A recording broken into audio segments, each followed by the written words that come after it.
morning. Happy Tuesday. So I wanted to pop on and just mention that today's going to be an exciting, interesting day for me because I'm going to get to meet a man that I'm going to train who's 96 years old. And he needs upper body strength to continue to use his wheelchair. And he contacted me. And in the past, I've actually helped other people in hospital beds using resistant bands, right? You often see them, and there's a reason why we use them. And at any age, this is something, truthfully, that you can work these out anytime, right? A lot of people are still at home. I suggest to my clients, here's the first tip, 5 tips today. Put it on or right above your knee. Spend your day walking around, cleaning up your house, sitting at your computer, and just use them, right? As you use them, your muscles are going to be needed even more, and you'll feel the workout, even if it's just adding it to a little bit of your day. Tip 2. I had a client today who said to me that she thinks she does well over the week, and then as the weekend approaches, she wants to be able to go out to dinner. She wants to be able to treat herself, right? For me, this is not a diet. It's a lifestyle change. So the way I see it is I'm going to fast in the morning on a Saturday all day and just kind of push it off as long as I can so that I can have my treat for a dinner, right?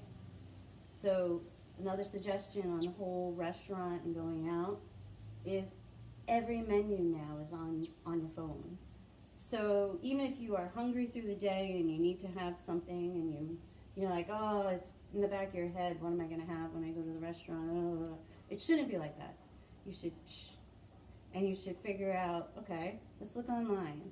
Well, there's so many choices. When you sit down at the restaurant, you won't have to spend time doing that.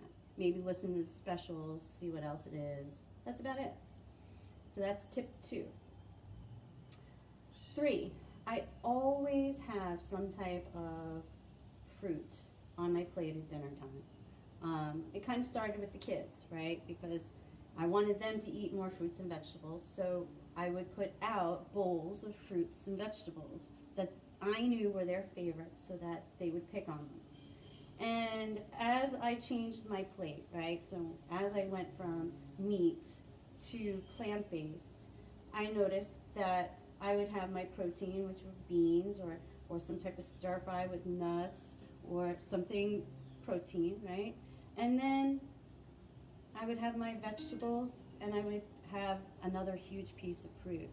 And when I look at my clients' plates, I've noticed newer clients, that's something, eating the rainbow, right? Looking at the plate, it should be colorful, it shouldn't be just one food, in my opinion.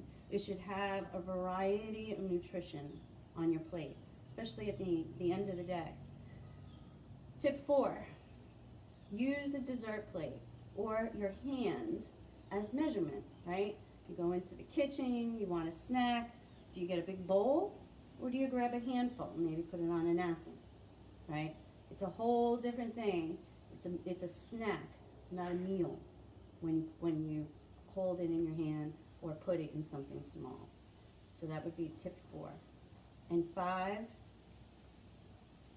be familiar with the common names for sugar, because when you flip over your package and read it, you will see, I saw in one packaged food yesterday 5 different types of sugar.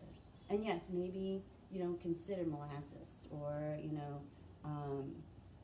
there's rice syrup, and then there's all these dextrons and all these words are different words for same processed sugar. And it's in your cereals, it's in your yogurts, it's in everything. And my clients in the last week or 2, some of them that just started are telling me already that they're sleeping better, that their focus is different. And they're not meditating yet. They're not doing some of the other pieces. Some of them are not even intermittent fasting yet. They're just changing their food. And to me, that is like number one. Because if you're not getting extra fillers, if you can count on your hands the ingredients that you put in your body, you know, if you read some of those paragraphs and you eat that all day, we have no idea what's going on in our body, right? That's all fillers and chemicals and crap. And yeah, it might taste good, but you know what? It's now or for your future.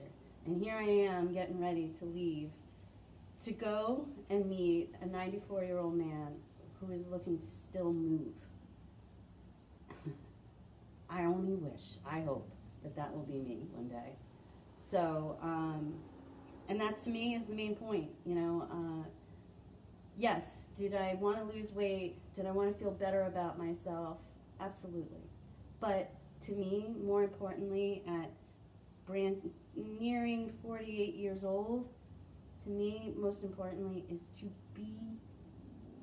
live my life as long as I can, as best as I can, and do what I want to do.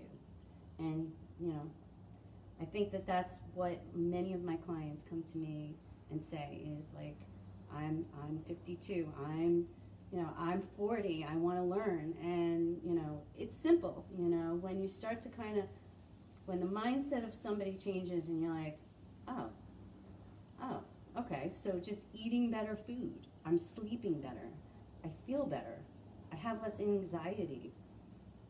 It's a good thing. So I hope that you have a great Tuesday. I will summarize my tips for Tuesday. And I'll probably chat back tomorrow on my experience today, but I'm honored and thankful and excited to meet somebody like this. So have a great day. Enjoy. Bye.